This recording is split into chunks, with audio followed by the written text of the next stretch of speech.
If you're over 45 and quietly frustrated and tired of starting over, tired of the advice that doesn't really fit your lifestyle, this episode is for you. Because the answer was never about another fad diet to follow. It was 4 simple, sturdy steps. They spell out a word that I built my whole approach around, and that's real. Keep it real.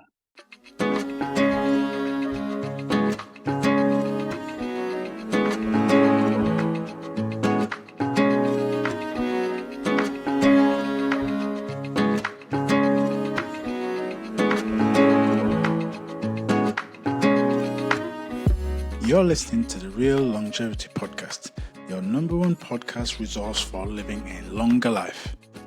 Here we discuss topics on personal fitness, longevity, and real lasting elevation of mind, body, and spirit. Join us as we build a community of healthy men and women enjoying lasting levels of real health and vitality. If you're currently feeling frustrated with pain, flat, or fed up with aging faster than you actually are, you're invited to join us each and every week here on the Real Longevity Podcast. Welcome to the Real Longevity family and get ready to live a life you truly love. Welcome to the Real Longevity Podcast. I'm your host, Mike Hendricks, and today we have another outstanding, informative, and elevating show for you. I'd like to welcome all first-time listeners to the podcast, and please be sure to stay to the end of the show. I'll be sharing all my social media links where you can connect with me and the Real Longevity Podcast community. Thank you. Appreciate you being here once again. This is another great episode that I'm sure you're going to find inspiring, uplifting, and informative. So we're talking about the whole framework from start to finish. You've heard me speak about many times before, and I believe it's a framework. So I've seen it work not only on myself, but with the clients I work with personally, one-to-one, really help them elevate their knowledge, their skills, and upgrade their fitness and well-being so they can enjoy more freedom, do the things that they want to do without the friction and frustration that's so common when it comes to people trying to live their life that they want, healthy and well.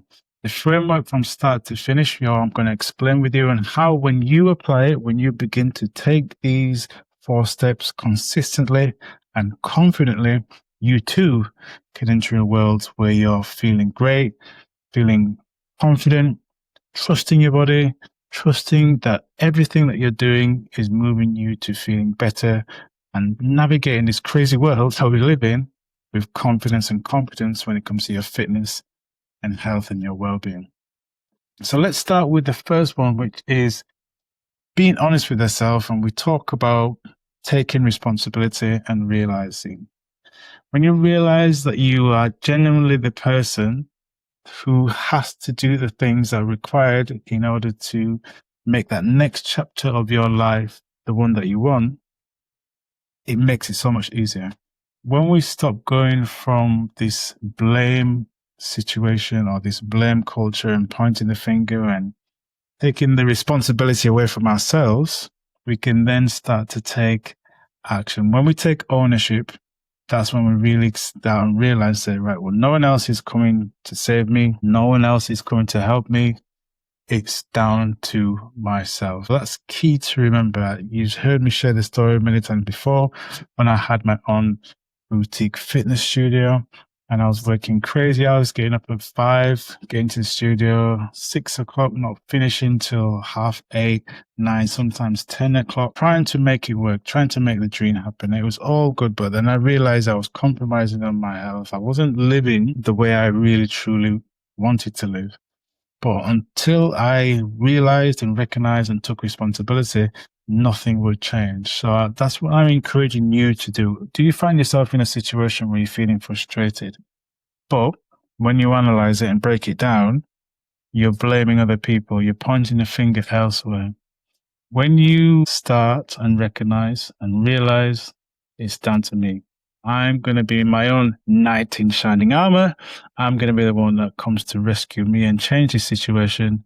Then you can start taking the right action moving forward. This step, everything else stands on. You can't skip it. You need to recognize it and need to take responsibility. Step number 2 is eat right. And eat right for your type. And you've heard me talk about this before. It's a concept that was taken from people that I worked with before, Paul Chek, and he was talking about eat right for your type. This is the same concept. It's not about eating healthy by someone else's rule book. We look at all the different diet protocols out there. Someone's telling you have to eat this way or that way. You need to understand and begin to understand yourself so you can eat right for yourself. Eat right for your body and your life for where you are right now on your journey. The foods that you may be able to eat when you're in your 20s and 30s, now that you're older, in your 40s, 50s, 60s and older, those same foods may not offer the same benefit. So you need to understand about what's right for your body, what your body needs right now, what's ideal for your body, and take the steps to include those in your daily diet. Eating right for your body and eating right for your life right now. So we're talking about whole foods that gives you steady energy instead of that spike and crash that people often do to get that quick fix. Often when we're eating food or when we're making food choices, it's because we want something right now. But we've conditioned and trained our bodies to seek out the wrong foods. When you eat right, your body starts working with you and stops fighting against you. It starts releasing energy. You feel more confident. You feel more energized. You feel more confident. You've got that higher level of concentration. You feel that you can do the things because your body is full of energy. When we're eating wrong, the body doesn't feel that way. We age quickly. We feel tired. We feel lethargic. We feel sluggish. So eating right is the second step. Eating right, not eating healthy. Third step is A for activity and efficient exercise. So when we're talking about efficient exercise, we're talking about movement that makes the body work at its optimum best. You can navigate your environment in an effective, confident way. Make movement non-negotiable. So when we're talking about exercise, a lot of times people just do a class because they're doing a class and they enjoy the class, which is great. Or they're going to the gym and lifting weights in a way that segments the body, separates the body. But if you think about exercise and your exercise activity in a way that's going to encourage ideal movement, you've got good joint mobility, you've got good posture, you've got good joint stability, you've got good cardiovascular health, and you've got good muscular strength. If you start training the body for movement instead of just the muscles, air quotes, your body is going to be able to move through its environment confidently and competently. So we're talking about things that people often struggle with every day as they get older. So getting up and out of a chair. Can you do that without resting your hands on the arms? Can you walk up a flight of stairs without grabbing hold of the banisters and pulling yourself up? Can you get in and out of your car, rotating your leg and standing and getting up without holding on to some sort of support? These are the everyday activities that I'm referring to that people often begin to struggle with because they're not training themselves in the right way. Having that good mobility, range of motion in the joints, being able to get up and down off the floor. These are the things that we need to be including in our routines to make sure that the exercise that we're doing is helping to keep it efficient and right for the activity that we want to do. It's not just a question of just going to the gym or doing the exercise just for the sake of exercise. If we can be intelligent, and this is often what I speak to my clients about, doing intelligent, efficient exercise that keeps us moving in a way that's comfortable, confident, and minimizing pain. That's our end goal. That's what we're looking for when it comes to efficient exercise. It's functional strength, getting the body to work alongside the mind, getting the right dose of exercise done consistently. Your fitness without the right frequency and consistency is flawed and foolish. I don't want you to be foolish. I don't want your workouts and your exercise activities to be flawed as well. When we're doing it in an intelligent way, we're not punishing the body. We're doing it in a rhythmical way that rewards our body. Aging slows down. We feel more confident. So moving should be the key thing when it comes to your exercise activity. Training your body to move well through its environment in a confident and competent way. It should be adding years to your life, not aging your life in a way that you're feeling tired and you're struggling to recover. So take that into consideration. The third step is A, for activity and efficient exercise. And finally, this is one that I often see overlooked when it comes to the fitness, well-being and health space, is L, love and longevity, or love for longevity. This one, the fitness world, as I said, doesn't really look into, but I believe it's highly important if we are to live a long, vital and fruitful life. And it's one that makes all the others that we talked about before, so realizing, taking responsibility, eating right, and exercising efficient activity, it makes the others stick and last. When you love yourself and when you love what you are doing, everything else in your life becomes so much easier. And I'm speaking from the heart now, personal experience. When I was in a situation when I was working for a company and I was in this industry as a manager, helping people, but as a manager, you're mainly helping your team provide a service. But unfortunately, at the time, I had a manager that I would answer to that, shall we say, our relationship wasn't the greatest.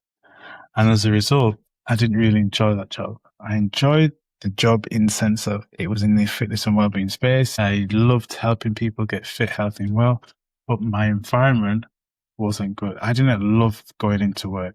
In fact, you could say on many occasions, I dreaded going into work. I hated it. But when I got to a point where I thought, I can't continue like this, I need to change. And I made the break and changed the job and started my own fitness and wellbeing boutique studio. The energy that I had was so different. And this is what I'm encouraging you to think about now. What is it that you love to do? Do it for the people that are in your lives. Doing it for the things that you want to achieve or you want to see come to fruition, you want to experience. Find out what your love is. Because when you're loving something, it becomes so much easier. You've heard the saying, find your labor of love.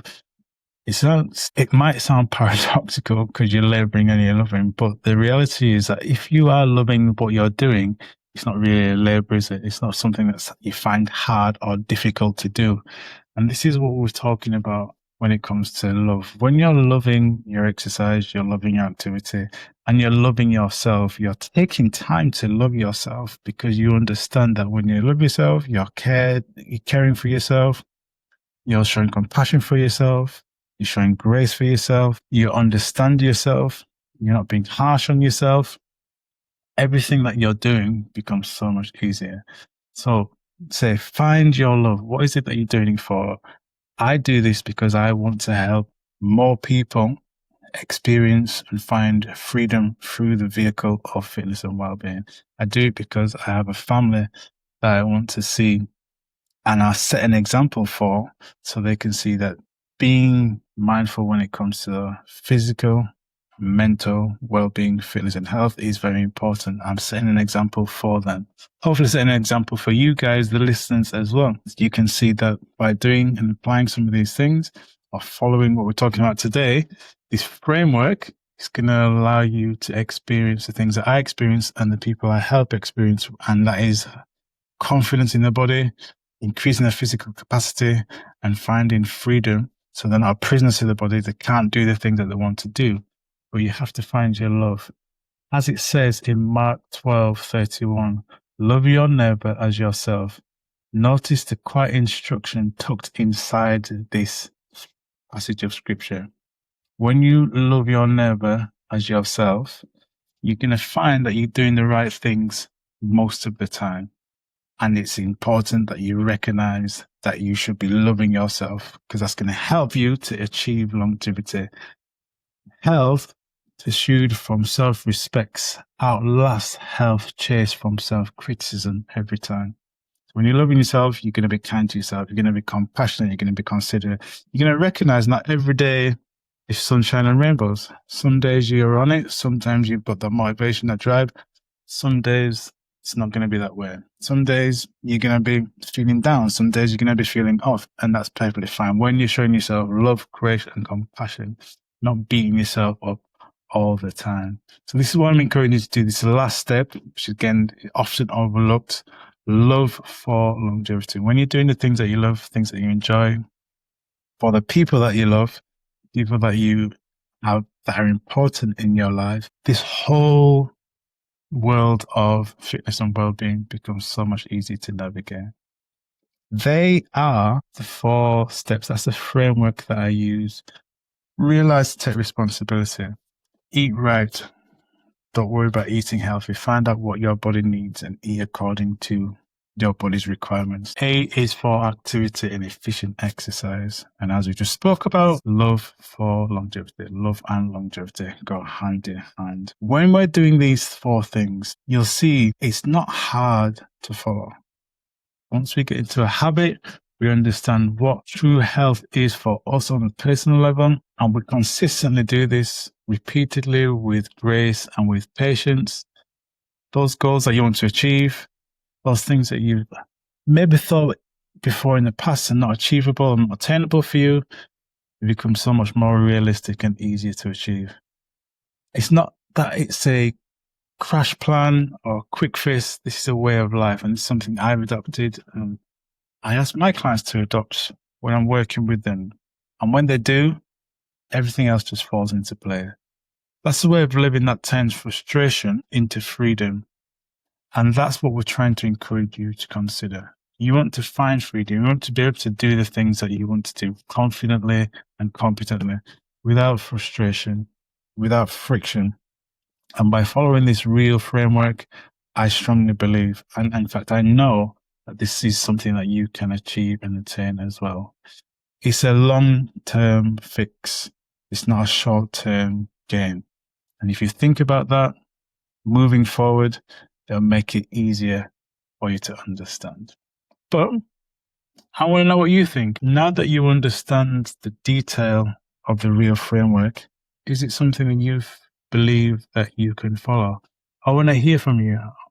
Reach out to me. You can contact me on all the normal social media connections, Instagram, LinkedIn, Facebook.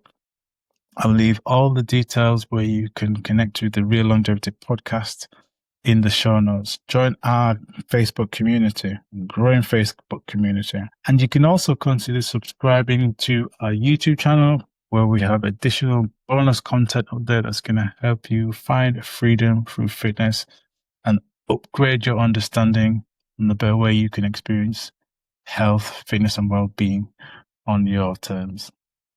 And if you want these 4 steps laid out to you, if you downloaded it already, you can access the 7 R.E.A.L roadmap. It's a perfect place for you to begin. It's yours, no strings attached. It's free.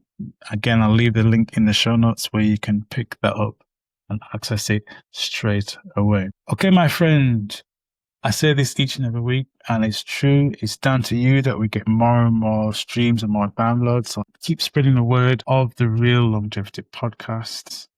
More and more people are listening, and it's down to you guys. So I want to say a big thank you. Keep spreading the word.